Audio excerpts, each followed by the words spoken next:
మీ chairman BR Naidu గారు 22 ఆవులు చనిపోయినాయని ప్రకటన చేసినందుకు శ్యామలరావు గారిని సస్పెండ్ చేయటము, బిఆర్ నాయుడు గారిని తొలగించటము రెండు జరగాల.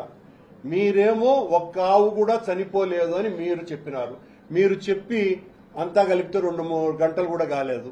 అంతకు పూర్వమే 1 గంట ముందు మీరు నియమించినటువంటి మీ శ్యామలరావు గారు ఈవో గారు 43 ఆవులు చనిపోయాయి అని చాలా స్పష్టంగా ప్రకటించటం జరిగింది.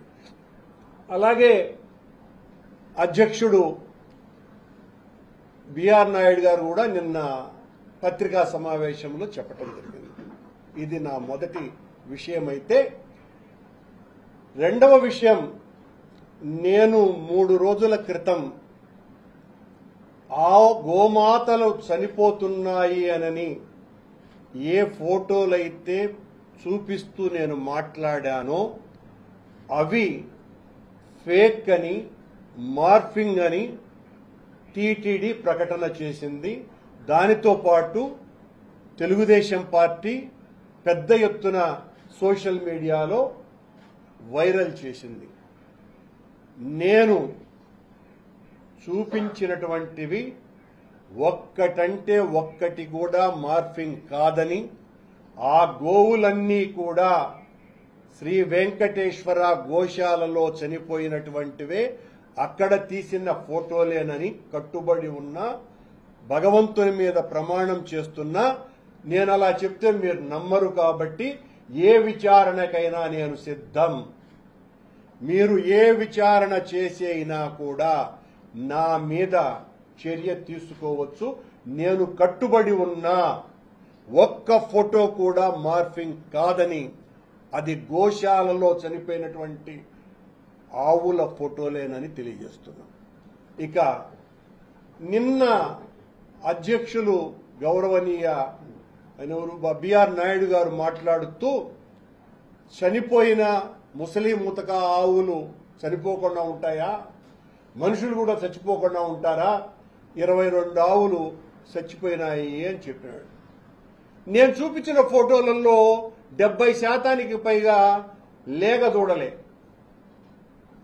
అవన్నీ కూడా పత్రికల్లోనూ వార్తల్లోనూ మీ ప్రసార మాధ్యమాల్లోనూ కూడా వచ్చినాయి.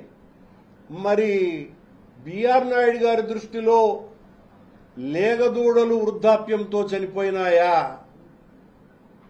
అని నేను ప్రశ్నిస్తున్నా.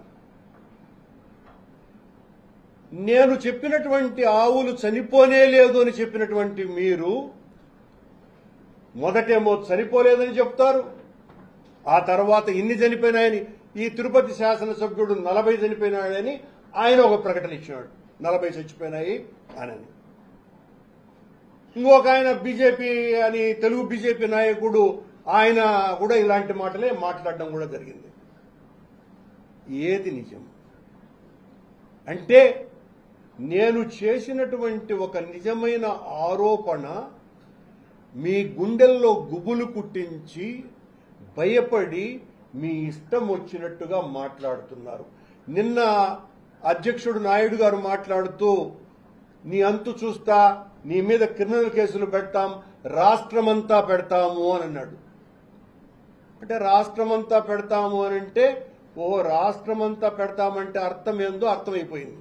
అంటే మీరు పనిగట్టుకొని మీకు నచ్చనటువంటి వాళ్ళ మీద కేసులు పెడతారు అని. బిఆర్ నాయుడు గారు, రాష్ట్రమంతా కాదు దేశమంతా పెట్టమని నేను మిమ్మల్ని డిమాండ్ చేస్తున్నా. నేను సిద్ధం. నేను భగవంతుని పట్ల మీ నిర్వాకాన్ని ఎదిరించినందుకు, నిలువరించే ప్రయత్నం చేస్తున్నందుకు మీరు నా మీద కేసులు పెడితే, నేను జైలుకు పోతే వెంకటేశ్వర స్వామి భక్తునిగా ఆనందంగా అనుభవిస్తా ఆ జైలు జీవితాన్ని. ఎన్ని కేసులైనా పెట్టుకోండి. నేను చెప్పింది అబద్ధమైతే దేనికైనా కూడా నేను సిద్ధమే. మీరు శ్యామలరావు గారు ఈరోజు మాట్లాడుతూ గత 5 సంవత్సరాలు ఎన్ని ఆవులు చనిపోయినాయో ఆధారాలు లేవు, ఆధారాలు లేకుండా చేశారు అని అన్నాడు. అని అంటూనే గత సంవత్సరం 179 ఆవులు చచ్చిపోయినాయి అని అంటాడు. అంటే ఒకే ప్రెస్ మీట్లో 179 ఆవులు గత సంవత్సరం చనిపోయినాయని, అంటే గత సంవత్సరం నువ్వు ఉన్నావు కదా అనే అర్థంలో నన్ను, గత సంవత్సరం జూన్ నుంచే నేను లేను, అంతకు పూర్వం ఉన్నది నేను 5 నెలలు మాత్రమే. ఇంత తొందరపాటుతో వీళ్ళ అజ్ఞానం హద్దులు లేకుండా ప్రకటించుకుంటున్నారు. ఆయన మరొక మాట అన్నాడు, తెలుగుదేశం పార్టీని మోస్తున్నటువంటి ఒక గొప్ప సేవకుడిలాగా సీఎం గారు నాకు బాధ్యత అప్పగించినారు, అక్కడంతా కూడా ప్రక్షాళన చేయవలసినటువంటి అవసరం ఉన్నదేనని, మేము చాలా ప్రక్షాళన చేశామని ఆయన గారు చెప్పుకున్నారు. ఏ ప్రక్షాళన చేసినారు శ్యామలరావు గారు మీరు? అన్నప్రసాదాలను మేము చాలా నాణ్యతతో ఇస్తున్నాము అంటారు. ఎక్కడ మార్పులు జరిగినాయి? మీరు చెప్పుకోవటమే తప్ప, మీరు చెప్పుకొని సంకల్గుద్దుకోవటమే తప్ప మీరు చేసినటువంటి పెను మార్పు ఏమీ లేదు. మేము ప్రక్షాళన చేసినామని ఇప్పుడేదో భక్తులకు అందరికీ కూడా అన్నప్రసాదాలు అందజేస్తున్నాము క్యూ లైన్లలో అన్నారు. అయా శ్యామలరావు గారు, గతంలో రాజశేఖర రెడ్డి గారు ముఖ్యమంత్రిగా ఉండగా ఆయన సూచనతో నేను అధ్యక్షుడిగా ఉన్నప్పుడే క్యూ లైన్లలో ఉన్నటువంటి వాళ్ళకందరికీ కూడా అన్నప్రసాదాలు పాలు ఇవ్వాలన్నటువంటి ఆలోచన చేసి దాన్ని ఆచరణలోకి తీసుకొని వచ్చి అప్పటి నుంచి ఈ ఆచారం కొనసాగుతోంది అని మీకు గుర్తు చేస్తున్న శ్యామలరావు గారు, ఇదేదో మీరు పెడుతున్నటువంటి ఏదో గొప్ప చర్యగా మాట్లాడుకుంటున్నారు మీరు. అలాగే లడ్డూ నాణ్యత విషయంలో మీరు మాట్లాడినటువంటి మాటలేంటి? కల్తీ జరగలేదని ఒకరోజు ముందు రోజు చెప్పారు, చంద్రబాబు గారికి భయపడిన తర్వాత కల్తీ జరిగిందని చెప్పినారు, ఒకసారి వెజిటబుల్ ఆయిల్స్ కలిసినాయి అని చెప్పినారు, మరొకసారి చంద్రబాబు గారికి తానా అంటే తందానా అని పలికినారు. అయినా మీరు రిజెక్ట్ చేసినటువంటి ఆ నెయ్యి వాడక ఆ లడ్డూ తయారీకి వాడలేదు కదా, వాడకుండా రిజెక్ట్ చేసినటువంటి వాటిలతో కల్తీ నెయ్యితో లడ్డు తయారు చేసినారని ఒక ఈవోగా మీరు ఎలా ఆరోపణ చేయగలరు? ఎలా?